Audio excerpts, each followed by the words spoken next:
আমরা যারা তৃণমূল কংগ্রেসের কর্মী, বিশেষ করে ভাঙড় 1 নম্বর 2 নম্বর ব্লকে আমার তপশিলি ভাই বোনেরা আছেন, আমার মাইনরিটি ভাই বোনেরা আছেন।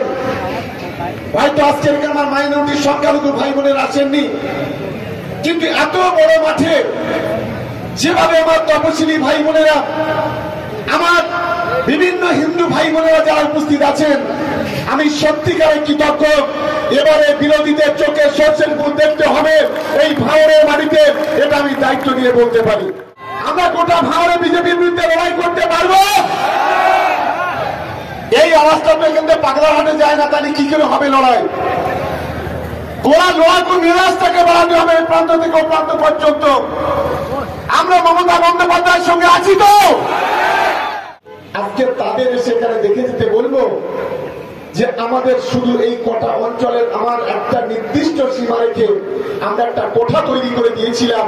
সেই কোঠাতে আমার হিন্দু ভাই বোনেরা, আমার তপশিলি ভাই বোনেরা যেভাবে আজকের এখানে জমায়েত হয়েছে, আগামী দিনের চোখে সরষের ফুল দেখার জন্য তৈরি থাকুন ভাঙড়ের বিজেপিরা। এটা কিন্তু আপনাদের মাথায় রাখতে হবে। কি ধরনের ক্ষমতাবাজি দেখুন। বলছে মমতা বন্দ্যোপাধ্যায় শুধু মুসলমানদের তোষণ করছে, আর সিপিএম এসে তারা গিয়ে মুসলমান পাড়ায় গিয়ে বলছে মমতা বন্দ্যোপাধ্যায় শুধু হিন্দুদের তোষণ করছে। এই ধরনের কথা বলে একটা পলিটিক্যাল গেম খেলার চেষ্টা করছে সিটিং। সামনে বিজেপি, সামনে সিপিএম এসে, আর তলে তলে এরা ভিতরে তৃণমূল কংগ্রেসের বিরোধী। এটা আমাদের মাথায় রাখতে হবে। আমি আজকে যারা হিন্দু কমিউনিটির ভাই বোনেরা আছেন, আমার রাজনৈতিক জীবনে আমি অনেক সভা করেছি, কিন্তু আজকের সভাটা হলো আমার জীবনের একটা অন্যতম সভা। কারণ আমার মঞ্চে যে 100 জন বয়স্ক মানুষ বসে আছেন, পিতৃতুল্য মানুষ বসে আছেন, এটাই আমার কাছে সবচেয়ে বড় পাওনা আমার রাজনৈতিক জীবনের। আমি তাদেরকে নতমস্তকে, তাদেরকে কৃতজ্ঞতা, তাদেরকে সালাম জানাই। আমাদের মধ্যে উপস্থিত হয়েছেন আমাদের প্রার্থী, যাদবপুর লোকসভা কেন্দ্রের প্রার্থী শাইনী ঘোষ, তিনি আমাদের মধ্যে উপস্থিত হয়েছেন। শাইনী ও অনেকগুলো প্রোগ্রাম করেছে, আমাদের সোনারপুরে বেলা 3টে থেকে প্রোগ্রাম করছে। সবাই মিলে একটা করতালি দিয়ে তার জন্য অভিনন্দন জানানোর জন্য অনুরোধ করছি, সবাই মিলে। আমি শুধু একটি কথা বলি যে আজকে যারা মমতাজ হয়ে গেছে, সে শুধু মুসলমানদের দোষণ করছে। আমি তাদেরকে প্রথমে তীব্র ধিক্কার জানাচ্ছি। মমতা বন্দ্যোপাধ্যায় হলো সেই ব্যক্তি যার কাছে হিন্দু আলাদা নয়, মুসলমান আলাদা নয়, যার কাছে খ্রিস্টান আলাদা নয়, বৌদ্ধ আলাদা নয়, যার কাছে পার্সি আলাদা নয়, যার কাছে জৈন আলাদা নয়। মমতা বন্দ্যোপাধ্যায় সেই নেত্রী যার রাজনৈতিক জীবনের প্রথম দিন থেকে বাংলার সর্বস্তরের মানুষকে, ভারতবর্ষের সর্বধর্মের মানুষকে নিয়ে তিনি রাজনীতি করেছেন। এই কোন সংস্কৃতি, কোন কালচার, কোন পরম্পরা? এই প্রশ্ন আমি ভারতীয় জনতা পার্টির যারা নেতা আছেন তাদেরকে করতে চাই। আপনারা আমাদেরকে নেতাদের অ্যারেস্ট করছেন, সিবিআই পাঠাচ্ছেন, ইডি পাঠাচ্ছেন, ইনকাম ট্যাক্স পাঠাচ্ছেন, কোনো আপত্তি নেই। একবার ছাড়া 10 বার আপনি পাঠান, কিন্তু আমার অনুরোধ হাত জোড় করে বলছি, মা বোনেদের সম্মান নিয়ে ছিনিমিনি খেলা করবেন না, ভোটের রাজনীতি করবেন না। আজকের গোটা দেশ তোলপাড়। আমরা নিশ্চিতভাবে মনে করি এই ধরনের জঘন্য অপরাধ তার সঠিক তদন্ত হওয়া উচিত, এবং যদি এর সত্যতা হয় 100% যে গদাধর আর যে জবাবিত্র, তাদের যে বয়ান বিজেপির নেতারা বলছে মিথ্যে কথা, এটাকে তদন্ত করে আগামী দিনে অন্তত দেশের সামনে এটাকে তুলে ধরা উচিত। ভাবতে ছিলাম আমি এখানকার যারা আমার তপশিলি ভাই বোনের আছে, যারা সামনে সবাই বসে আছে, আজকের বিজেপি হিন্দুদের রক্ষাকর্তা বলে, খুব ভালো কথা, আমি অস্বীকার করছি না। আজকে যারা রক্ষাকর্তা বলে, আজকে যে big export company import export হয় গরুর মাংস, ভারতবর্ষের বেশ কিছু জায়গায় গোমাংস গোহত্যা বন্ধ আছে, তাহলে 200 কোটি টাকা ইম্পোর্ট এক্সপোর্ট করে যে বিগ এক্সপোর্ট কোম্পানি, বিজেপির ফান্ডে 200 কোটি টাকা কিভাবে আছে? এটা আমার সবচেয়ে বড় প্রশ্ন। আজকে যারা ইলেকট্রাল বন্ডের মতো দুর্নীতি করে, আজকের 25,000 কোটি টাকা যাদের ব্যাংকে পড়ে, কি ইলেকট্রাল বন্ডটা? আজকে দেখবেন আপনি 380 টাকার ঔষধ আজকে 330 টাকা দিয়ে কিনতে হয়। 10 টাকার ট্যাবলেটটা আজকে 25 টাকা 30 টাকা দিয়ে কিনতে হয়।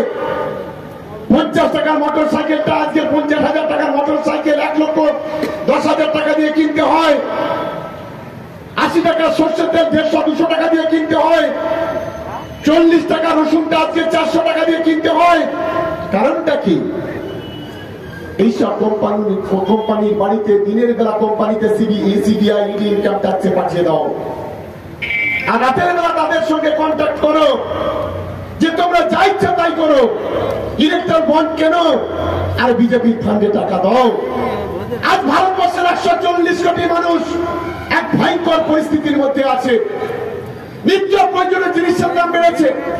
চাল, ডাল, আটা, সরষের তেল, পেঁয়াজ, রসুন, লঙ্কা, হলুদ, পেট্রোল, ডিজেল, কেরোসিন, গ্যাস, কাপড় আজকের মানুষের নাগালের বাইরে চলে গেছে। একটা গরিব মানুষ 500 টাকা ইনকাম করে, 1000 টাকা ইনকাম করে তার পরিবারের মুখে হাসি ফোটাতে পারছে না।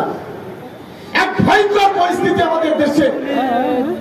আর দেশের সরকার ভোট পাওয়ার জন্য আজ আমাদের হিন্দু ভাই বোনদের বিভ্রান্ত করে এক ভয়ঙ্কর পরিস্থিতির দিকে ঠেলে দিচ্ছে।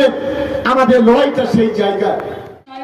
জিতছে, ভাঙড় বলছে তৃণমূল কংগ্রেস জিতছে, ভাঙড় বলছে ভাঙড় তৃণমূল কংগ্রেস জিতছে, এবং ভাঙড় বলছে শওকত মোল্লা জিতছে। এই কথাটা আমি এখানে বলছি কারণ বিগত 2 মাস ধরে যেই ধরনের পরিশ্রম শওকত মোল্লা করে চলেছেন এবং তার সঙ্গে ভাঙড়ের জেলা নেতৃত্ব, ভাঙড় জেলা তৃণমূল কংগ্রেস দিন নেই রাত নেই, বাড়ি বাড়ি পৌঁছে, বুথে বুথে পৌঁছে মানুষকে সংগঠিত করে মমতা বন্দ্যোপাধ্যায়ের বার্তা, অভিষেক বন্দ্যোপাধ্যায়ের বার্তা তথা গোটা দেশকে বাঁচানোর যে বার্তা দিয়ে চলেছে, আমি মনে করি যে মানুষ এবং তাদের স্বতঃস্ফূর্ত রিয়াকশন আমাদেরকে বলে দেয় যে তৃণমূল কংগ্রেস মানুষের মনের মধ্যে জায়গা করে নিয়েছে। এবং যাদবপুর লোকসভা কেন্দ্র তৃণমূল কংগ্রেসের ছিল, তৃণমূল কংগ্রেসের আছে এবং আগামী দিনেও তৃণমূল কংগ্রেসের থাকবে। বেশ খানিকটা রাত হয়েছে, আমি আপনাদের সময় বেশি নেব না। তবে আবার বলি যে এই লড়াই খুব গুরুত্বপূর্ণ লড়াই, কিন্তু যেরকম ভাবে প্রত্যেক স্তর থেকে আজকে তৃণমূল কংগ্রেস, তৃণমূল যুব কংগ্রেস, ছাত্র পরিষদ, INTTUC, মহিলা কংগ্রেস, আজকে তফসিলি সংবাদ হচ্ছে, সংলাপ হচ্ছে, সেখানে ST/SC সেল থেকে শুরু করে প্রত্যেকে যারা এগিয়ে এসেছেন এবং যারা এই আন্দোলনকে সংগঠিত করছেন, এই নির্বাচনের কর্মকাণ্ডকে সংগঠিত করছেন, তাদের সকলকে আমার নতমস্তকে প্রণাম। আজকে এখানে যারা যারা উপস্থিত রয়েছেন, কেউ আমার ভাই, কেউ আমার বন্ধু, কেউ আমার বোন, কেউ আমার দিদি, আমার গুরুজন অনেকে রয়েছেন। প্রতিবাদী এসেছিলেন, উনি নিজের মূল্যবান বক্তব্য রেখেছেন, কিন্তু সব থেকে গুরুত্বপূর্ণ হচ্ছেন আপনারা, আপনারা যারা এতক্ষণ ধরে আমাদেরকে সময় দিয়েছেন, এতক্ষণ ধরে এখানে এত ডিসিপ্লিন ভাবে। আমি শওকতদার সঙ্গে একমত হব। আমরা অনেক সভা করেছি, প্রত্যেক সভার একটা নিজস্ব চরিত্র থাকে, একটা ক্যারেক্টার থাকে, কিন্তু আজকের সবার মতো এত ডিসিপ্লিন সভা বহুদিন হলো আমি দেখিনি। তাই নিজেদের জন্য একটা জোরে হাততালি দিন। আজকে আমাদেরকে অনেকে বলে যে তৃণমূল কোনো রেজিমেন্টেড পার্টি নয়, তাই তৃণমূলে কোনো ডিসিপ্লিন নেই। আজকে অনেকে বলে যে RSS অনেক বেশি ডিসিপ্লিন, অনেকে বলে এই যে এত মিটিং মিছিল হচ্ছে কিসের জন্য হচ্ছে? সায়নী ঘোষ, শওকত মোল্লা একা আমরা জিতবো, আমাদের নাম হবে, এই জন্য হচ্ছে না? এই জন্য হচ্ছে না। মমতা বন্দ্যোপাধ্যায় যে